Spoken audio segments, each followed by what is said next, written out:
Bonjour tout le monde, j'espère que vous allez bien. Aujourd'hui, nous allons parler des mouvements et des postures. Commençons tout de suite avec le numéro 1. Que pensez de quelqu'un qui tripote son crayon quand vous lui parlez? En réunion, il y a toujours quelqu'un pour jouer avec son crayon, sa gomme, son téléphone portable, n'importe quel objet susceptible de mobiliser ses doigts ou son attention. Certains griffonnent des signes sur un morceau de papier, d'autres triturent un bouton de leur gilet, fouillent dans leur sac à main. Ces gestes, qu'il s'agisse de nervosité, d'ennui, de comportements machinaux, ont-ils une signification? C'est ce que les scientifiques ont voulu savoir à travers une expérience. Ainsi, la personne qui ne fait que jouer avec sa montre en réunion ou qui couvre son calepin de gribouillage a des chances d'être un individu plutôt peu entreprenant, attendant que les choses se passent, et qui va avoir tendance à accepter les décisions du groupe. Un coup d'œil rapide suffit pour le détecter. Les scores de corrélation montrent pourtant que d'autres facteurs peuvent expliquer son attitude. Observer ce comportement n'est pas la garantie qu'on a affaire à une personne soumise, c'est un début d'analyse. Il faut ensuite confirmer par une observation plus pointue des motivations de la personne, de son implication dans le sujet traité et d'une multitude d'autres explications possibles qui pourraient rendre compte de son comportement, comme l'éthique, méthode personnelle pour se concentrer, etc.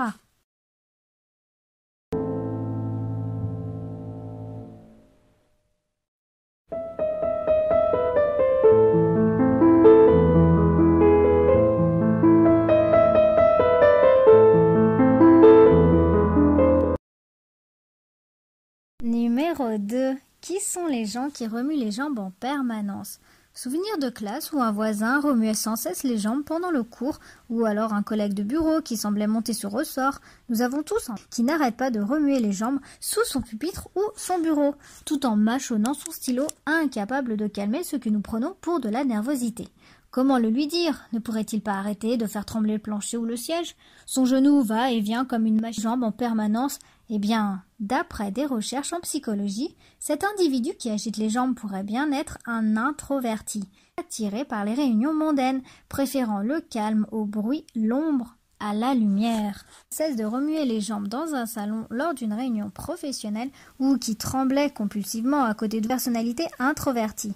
De tempérament calme, peu sociable, elle privilégie un petit nombre d'amis véritables plutôt que de nombreux contacts mondains ou superficiels.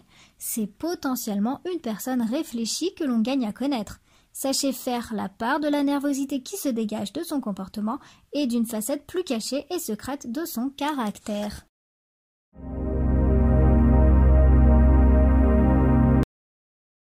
Numéro 3. Une personne qui se lève sans arrêt de sa chaise est-elle efficace au travail? Elle est de type A, sûrement nerveuse, Elle a du mal à contenir son énergie, les lèvres pincées, la main toujours en mouvement. Elle fait claquer sa langue, ne tient pas en place, rouspète ou fait les 100 pas.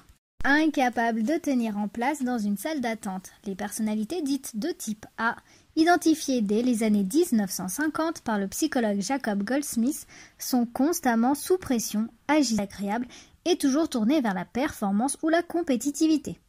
Dans certains environnements professionnels, elles livrent un rendement souvent supérieur à la moyenne, obtiennent de bons résultats et de bons salaires, car elles ne comptent pas leurs efforts et sombrent parfois dans la dépendance au travail, ou workaholisme.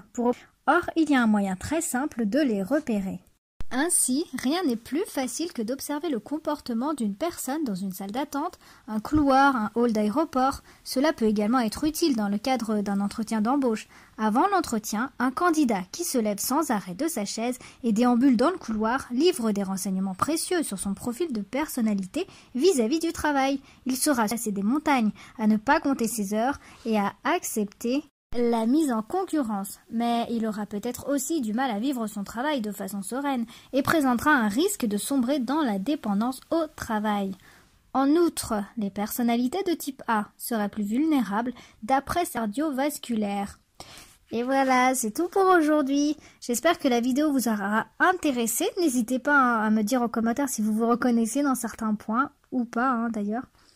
Voilà. N'hésitez pas à partager, à liker et à vous abonner si vous souhaitez, c'est gratuit. Quant à moi, je vous dis à bientôt et d'ici là, prenez soin de vous.